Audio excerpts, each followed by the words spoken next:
पढ़ेंगे वर्णमाला।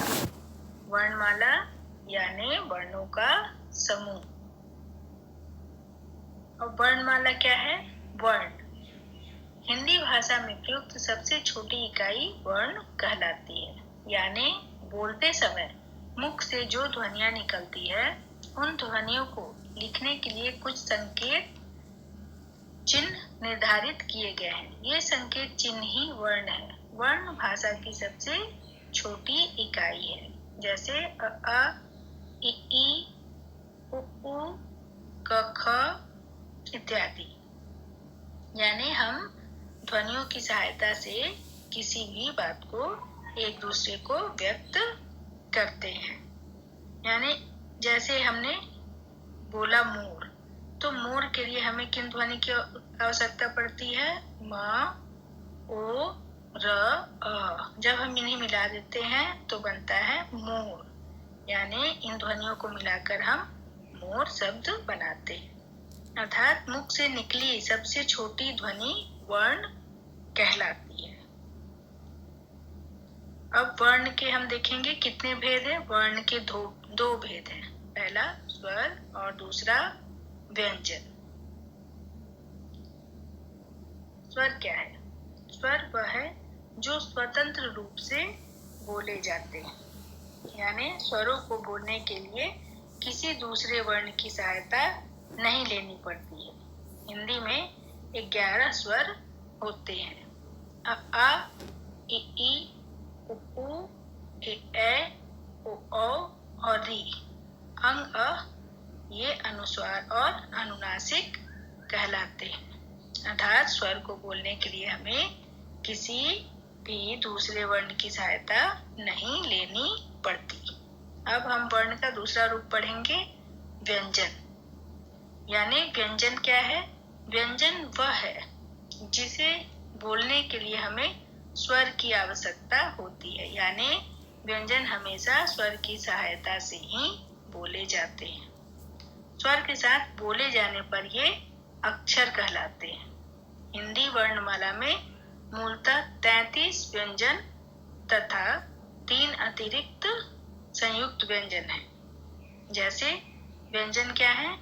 क, ख, ग, घ, अंग, च, छ, ज, झ, इया, ट, ठ, ड, ढ, ड़, त, थ, द, ध, न, प, फ, ब, भ, म, य, र, ल, व, श, स, ह। ये हमारे 33 व्यंजन हैं। और छ, त्र, ज्ञ ये हमारे संयुक्त व्यंजन कहलाते हैं। अब हम पढ़ेंगे स्वरों की मात्राएं। यानी जो स्वर होते हैं इनके अपने एक विशेष चिन्ह होते हैं।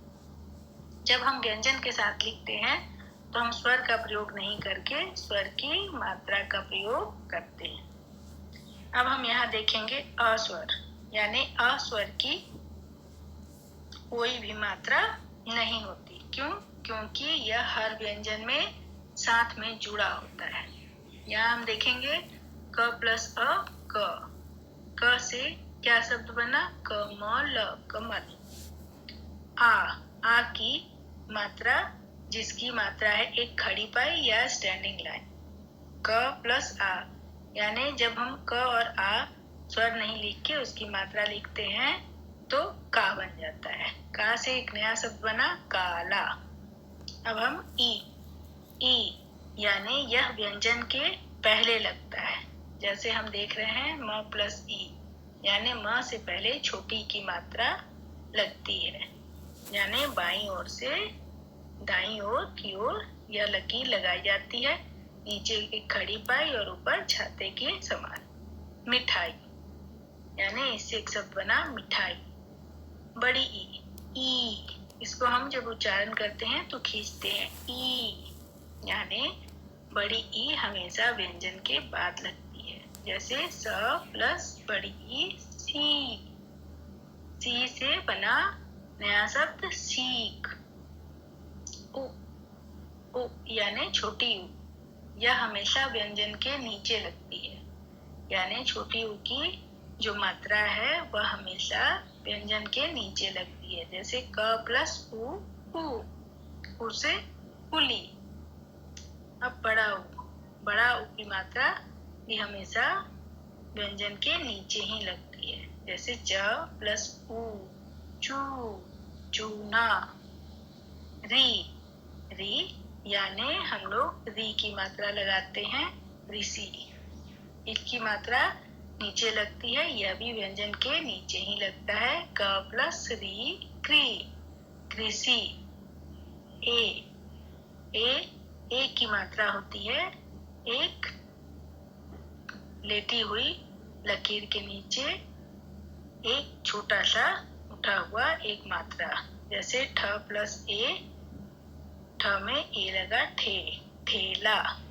ए में हम देखते हैं कि दो मात्राएं लगी हैं लेकिन स्टैंडिंग लाइन नहीं है, यानी खड़ी पाई नहीं लगी है, तो हम इसे ए की मात्रा बोलते हैं। म प्लस ए, मैं, मैला।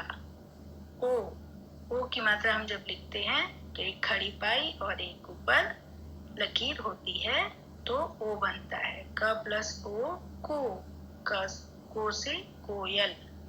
औ की मात्रा के लिए हम एक खड़ी पाई और दो ऊपर डंडी देते हैं। क प्लस औ, कौ से कौन। इस प्रकार हमने देखा कि मात्राओं के अपने अपने निश्चित चिन्ह होते हैं। जब हम व्यंजन के साथ लिखते हैं तो स्वर नहीं लिख के व्यंजन के साथ स्वर की मात्रा का प्रयोग किया जाता है।